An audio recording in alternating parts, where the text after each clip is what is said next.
Hello, and welcome to Cultivated World, the channel that brings you the good stuff from the world of watches. After a 6-month hiatus, we're back. Today, we're looking at the polarizing Rolex Milgauss with the Z Blue dial, or the Z Blue dial, to our friends from across the Atlantic. We'll be taking a brief look at the history of the Milgauss and how we got to this watch right here. With the new Rolex releases on the horizon, we'll also be speculating on the future of this quirky watch.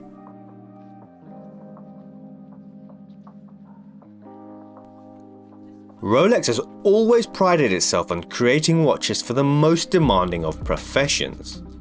Tools that can be used in the field, whether that would be for pilots with the GMT Master, explorers with the unimaginatively named Explorer, or for divers with the Submariner and Sea Dweller. The very first Milgauss was introduced by Rolex in 1956 and was designed for scientists that consistently work in environments with electromagnetic fields. Although magnetic fields may not permanently damage a mechanical watch, they can disrupt the rhythm of the movement, resulting in them running fast or slow, making the watch inaccurate, or in more severe instances, making the watch stop altogether. The Milgauss was developed to overcome this challenge, resisting magnetic fields with a shield within the oyster case, which surrounds and protects the movement. On modern Milgauss watches, there is a letter B with an arrow above it that is engraved into this inner protective shield, which is actually the symbol for magnetic flux density. However, you would never know this unless you were able to remove the case back. It goes without saying, don't attempt this unless you're a trained watchmaker. The unit of a magnetic field is measured in Gauss. When this watch was first launched, it was said to be able to withstand magnetic fields of up to 1000 Gauss.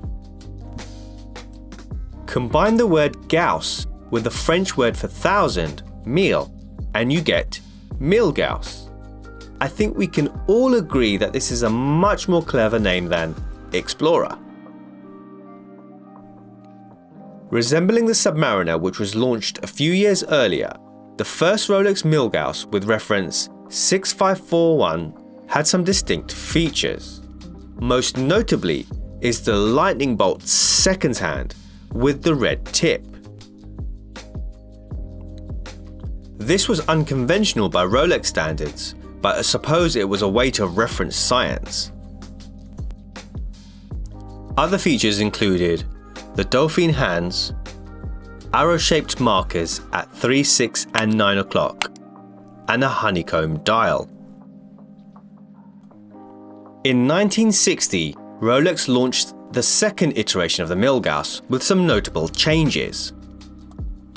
Gone was the rotating bezel, replaced with a fixed steel bezel, and gone was the extraordinary seconds hand. Without the Milgauss text on the dial, I would be surprised if the average watch aficionado could even tell that this is a Milgauss at all.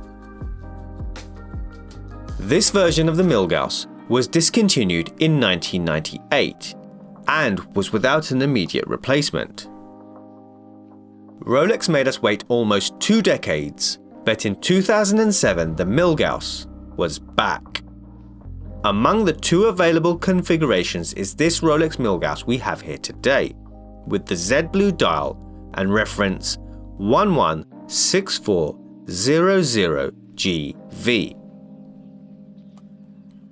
Taking elements from both of the last 2 iterations, this latest model maintains the fixed steel bezel and combines it with the now iconic lightning bolt second hand.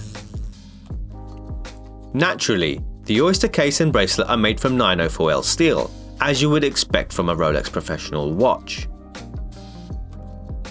It's one watch that catches your eye from across the room not only for its stunning dial, but for its mesmerizing crystal. I like to call it the green halo. If anybody knows of another watch with a similar crystal, I'd love to hear from you, so please let me know in the comment section below. So, we have a blue dial and a green sapphire crystal.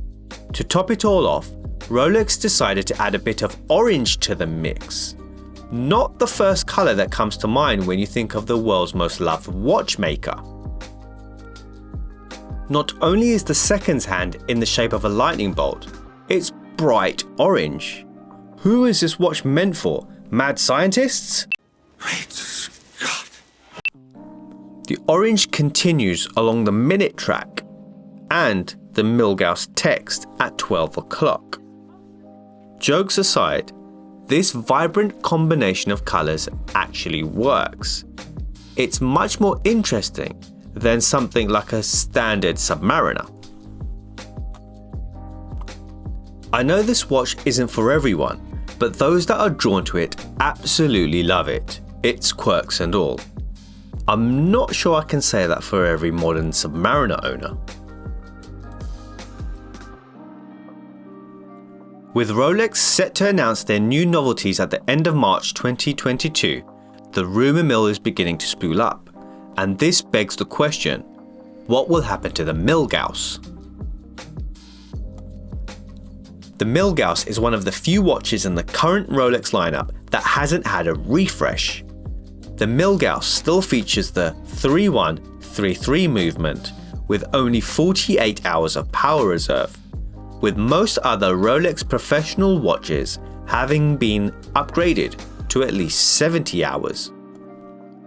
Will we see a simple movement upgrade like we did with the Explorer 2 last year, or will Rolex create something entirely different? Would you like to see a reincarnation of the original Milgauss with its more somber colours and the honeycomb dial? Or what about another wacky colour combination? Whatever Rolex decides, I don't think they will be ditching the lightning bolt anytime soon.